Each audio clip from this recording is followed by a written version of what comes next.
time for us to do a little bit of our own look back and give some brief rattling offs of the best and worst shows of 2018, season by season. We're not going to spend too much time on this. We're just going to rattle off some shows and determine whether or not they were good, bad, or indifferent, although I think it'll be kind of easy to figure out what's what. So you can tell by the tone of our voice.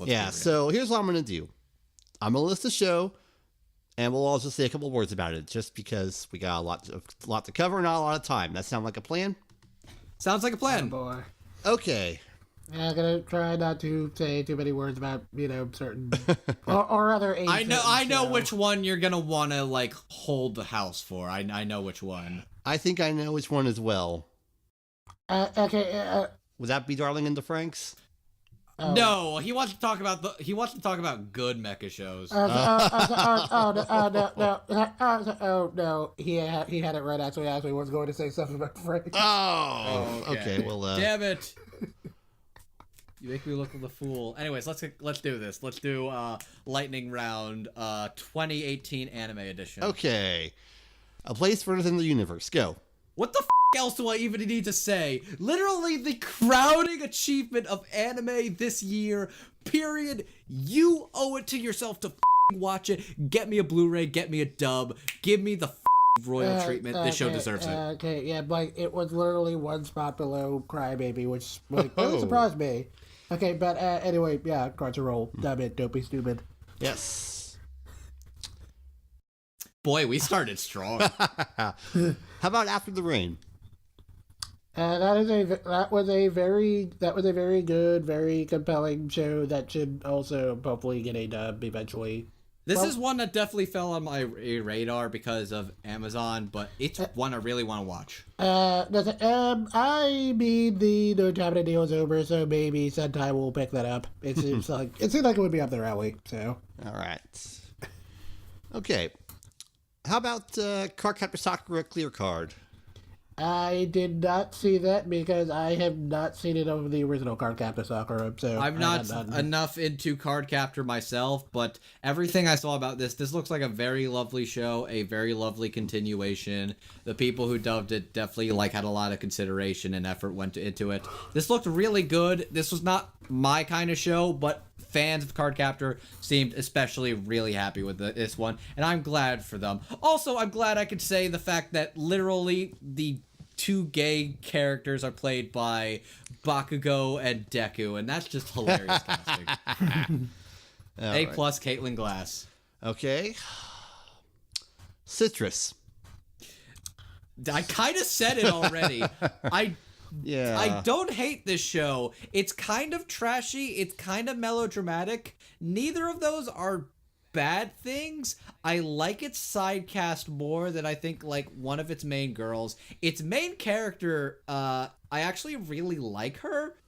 I saw somebody describe this as basically a shonen battle, but with girl rivals who you make out with, and that's very accurate. I really think the last arc is very stupid, though. I still stand by that. I mean, I enjoyed it more than I thought I would for the first few episodes because it was really well directed. But then I kind of doped out when they introduced the childhood friend. So yeah. Oh, okay, that was not the last arc, but when they did stuff with her, I'm like, ooh, this is. Ooh. Watch it if you're gonna watch it dubbed. I'd rather they not do any of the bad touch step sibling stuff, but that's just me. Okay, which trashy should we talk about first? Death March to Parallel World or Darling in the Franxx? I mean, there isn't really much to talk what about is there Death to talk March. about with Death March? It was a show. I watched it for I was somewhat amused by the first episode because I thought maybe it wasn't taking itself that seriously, and then it turned out to be pretty bland. And then it introduced slave girls, and at that point I was like, nope. So yeah. There's a shocking amount of modern isekai which introduces elements of casual slavery, and it's really weird. Oh boy, just you wait. Yeah, oh boy, we get to talk about that soon.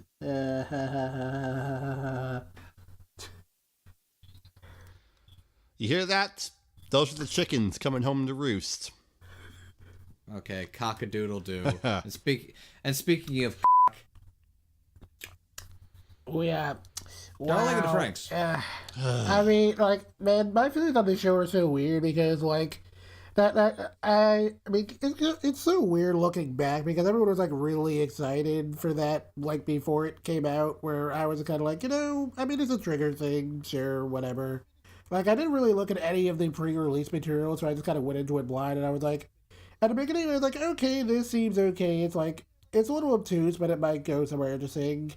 And then it kept going on, and then around episode 8, they did that whole like. Okay, they did that. Yeah, they did that whole. That was a terrible. Yeah, like that was the whole moment the sitcom show thing, and by that point I was lost like, me. okay, so this doesn't have anything interesting to say about like gender politics. And then it got worse after that. So. And then it did, and it said it bad. Like, I think the problem with this show is that even in its first half, it was kind of boring. It's kind of sad that I thought it was boring, but it was I think it was boring. I think the thing with the first half is that no one really knew where it was going to go until like maybe around episode 8 or 9. So people were just kind of like, I wonder what this is going to say, and then we found out what it was going to say. We were like, oh. And it's like the first 12 episodes were just really weird, awkward, kind of boring and dull with some good moments in there, but man, it got really weird and boring. And then 13 through 15 happened, which was like where the show peaks. And then episode 16 happens. And then I think one of the recent things Mother Basement said on it kind of like rings true for me, where it's like there are individual scenes and moments where if you just look at them on their own, they're fine, but like in the grander scheme of things, it's like, why?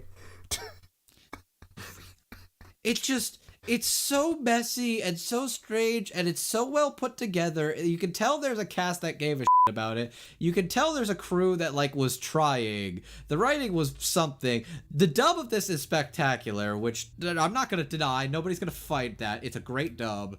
But it's fascinating in that I was kind of a big Trigger fan, and this show was sort of the show that made me realize, you know what? I think maybe they're actually kind of overrated. In this year, I simultaneously lost my faith in Trigger and then promptly gained it back in the same year. More on that later. And now the real test comes with Promare.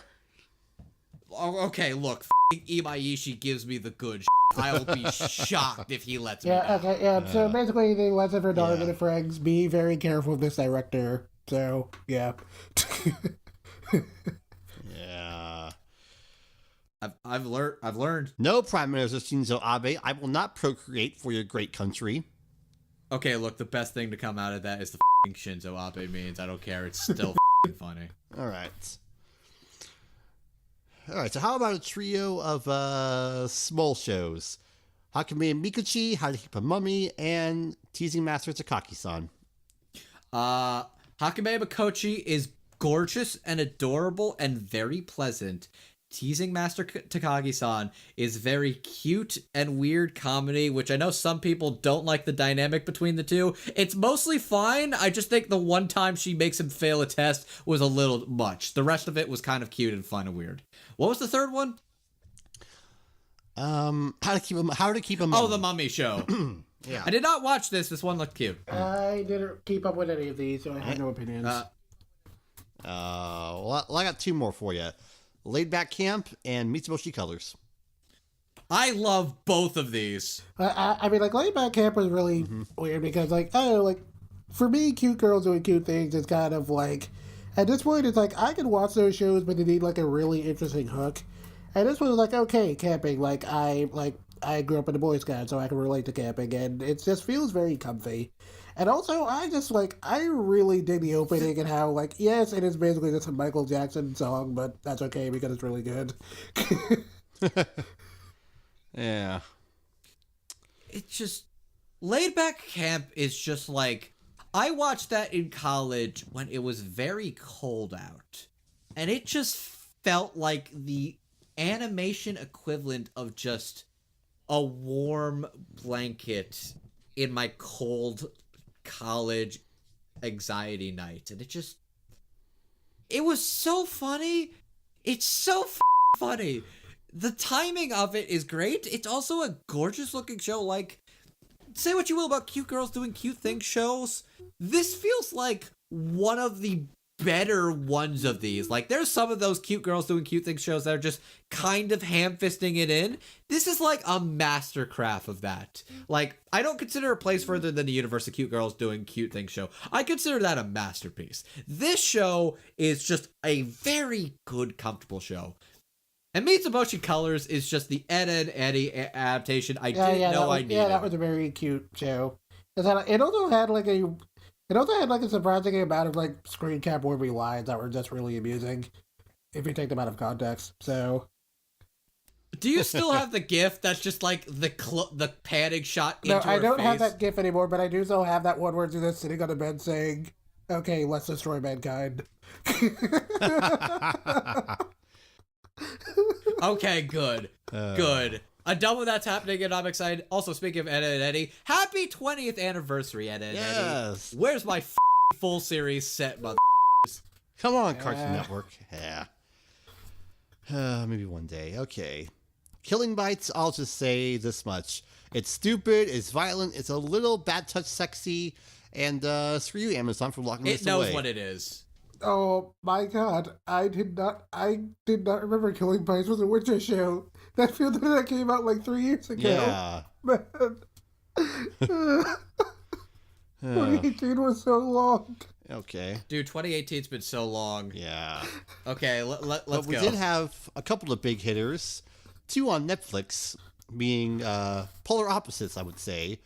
Violet Evergarden and Devilman Crybaby. I don't think there's anything we can say about those two that hasn't really been said already. Like, yes, Violet Evergarden is very pretty. Devilman Crybaby is very sexy. Okay, yeah, like Crybaby is basically a modern masterpiece, maybe, and Violet Evergarden was like pretty charming. So yeah.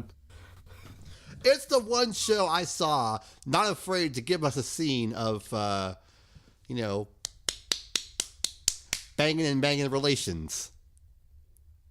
There it is. Like, they are real. Here's the thing. Like, there's some opinions about Violet Evergarden, but Violet Evergarden probably has like some of the best like individual episodes of anime like I've seen this year. Like, I adore the episode with the playwright, and I adore the one with like the little girl and the mom.